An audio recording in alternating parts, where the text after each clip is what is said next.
이번 문나이트 3화에서는 문나이트의 인격에 대한 굉장히 중요한 실마리가 나오는데요.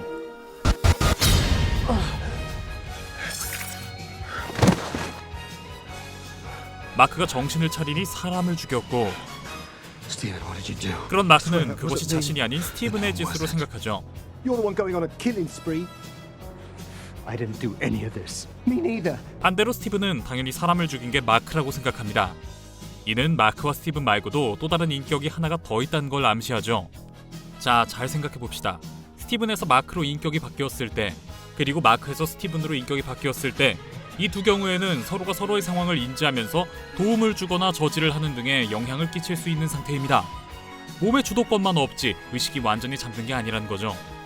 그런데 사람을 죽이게 된 상황들을 보면 항상 스티븐과 마크는 의식이 없었고,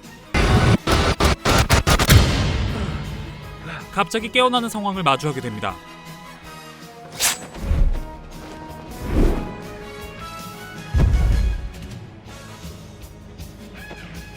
이를 통해 우리는 다른 인격의 침범을 조금도 허락하지 않는, 사람을 죽이는 건 아무렇지도 않게 생각하는 악한 인격이 그의 몸 안에 하나 더 있다는 걸 예상해 볼 수 있는데요. 문나이트의 엔딩에서 오스카 아이작의 출연을 소개하는 장면, 오스카 아이작의 얼굴이 3개로 나오는 것 역시 그에 대한 복선인 게 아닌가 싶습니다. 스티븐의 경우엔 평화롭고 온순한 성격으로 채식주의자라고 소개되었는데요. 스티븐과 마크 둘 다 의식이 없을 때 또 다른 인격은 여자를 꼬셨고, Best steak in town? Oh yeah, right. 또한 채식주의자라면 절대 하지 않았을 스테이크집 약속을 잡았죠. 비폭력을 상징하는 채식과는 정반대되는 육식을 한다는 점, 그리고 마크는 라일라를 사랑하고 있기 때문에 여자를 꼬실 일이 없다는 점, 이를 통해 또한 우리는 스티븐과 마크가 아닌 폭력적인 제3의 인격이 더 존재한다는 걸 짐작해 볼 수 있죠. 선을 대표하는 스티븐과 악을 대표하는 또 다른 인격이 각각의 반달이고, 이 두 반달이 하나로 합쳐진 선과 악의 성격을 모두 가진 인물이 마크인 것으로 보여집니다. You keep thinking that distance will prevent the wounds from your father's murder from reopening. Your husband doesn't tell you the truth. You don't tell her because you know that if you do, 그리고 고고학자였던 라일라의 아버지의 죽음에 마크가 연관되어 있을지도 모른다는 암시가 살짝 있었는데요. 이 역시 라일라의 아버지를 죽인 건 악으로 대표되는 이 제3의 인격이 벌인 짓이겠죠. MCU의 문나이트는 붕대로 만들어진 수트를 입고 있지만, 이전까지 원작 코믹스와 애니메이션 등에선 문나이트 수트에 붕대는 없었는데요. 폰슈가 마크를 발견했을 때 시체나 다름없는 상태라고 말한 점, You were nothing more than a corpse when I found you.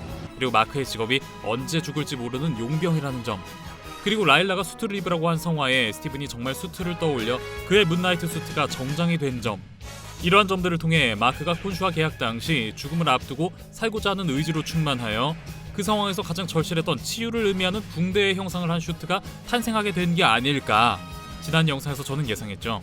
See how you fare against Harrow without the protection of my healing armor. 그런데 이번 3화에서 아예 폰슈의 대사를 통해 이 슈트가 치유의 슈트라는 게 밝혀졌습니다. 치유의 슈트는 그 이름 그대로 아무리 심각한 부상을 입어도 죽지 않는 개사기 능력을 보여주는데요. 계약 당시 마크가 떠올린 치유의 이미지가 그대로 수트의 능력이 된 것으로 보이죠. 역시나 MCU 문나이트에게만 보이는 이 붕대는 치유의 상징이 맞는 것 같습니다. The Ennead? There's been a major blunder because they've got 7 gods here and the Ennead has 9. 그리고 지난 영상에서 저는 스티븐의 대사, 엔네아드 포스터에 9명 중 2명이 비어있다라는 대사를 통해 이 MCU 세계관에서 현재 이 엔네아드 중 일부가 부재 중인 상황이지 않을까 예상했는데요. 3화에서 폰슈에 의해 엔네아드가 소집되는데, 이때 보면 엔네아드는 호루스, 이시스, 테프누트, 오시리스, 하토르 이렇게 총 5명입니다. 이 엔네아드 회동에서의 대사를 보면 과거 어떤 사건이 있었고 이로 인해 돌에 갇히게 된 신들이 존재하며, 어쩌면 그 일로 인해 이집트 신들이 인간 세상 일에서 손을 떼게 된 것 같은 암시를 줍니다. We decided long ago we did not wish to meddle in the affairs of man.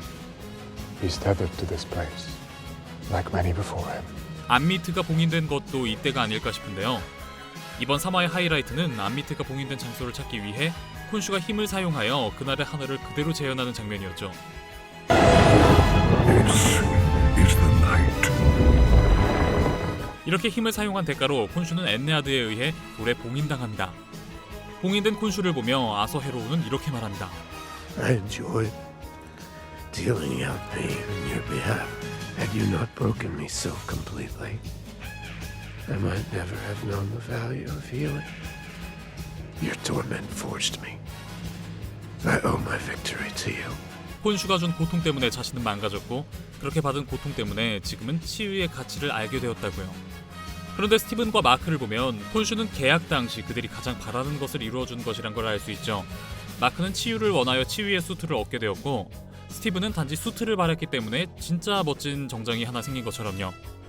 아서 해로우가 콘슈와 계약한 동안 고통을 받았다라고 하는데 어쩌면 이것은 그가 원래 본성이 스스로 고통을 열망하는 자이기 때문이지 않을까요? I enjoyed dealing out pain on your behalf. 아서는 본인 스스로 콘슈에게 고통을 뿌리는 것을 좋아한다 말했으며 1화부터 아서는 수행을 하는 것처럼 보이지만 그의 신발에 깨진 유리를 넣어 스스로의 고통을 주는 모습을 보이기도 했죠. 이집트 신화에서 콘슈는 달의 신이기도 하지만 치료의 신이기도 합니다. 고통을 주는 신이 애초에 아니란 거죠. 반대로 암미트는 죄인의 심장을 먹어 벌을 주는 괴물입니다. 치료의 신 콘슈보다는 이쪽이 오히려 고통을 주는 신에 더 가깝죠.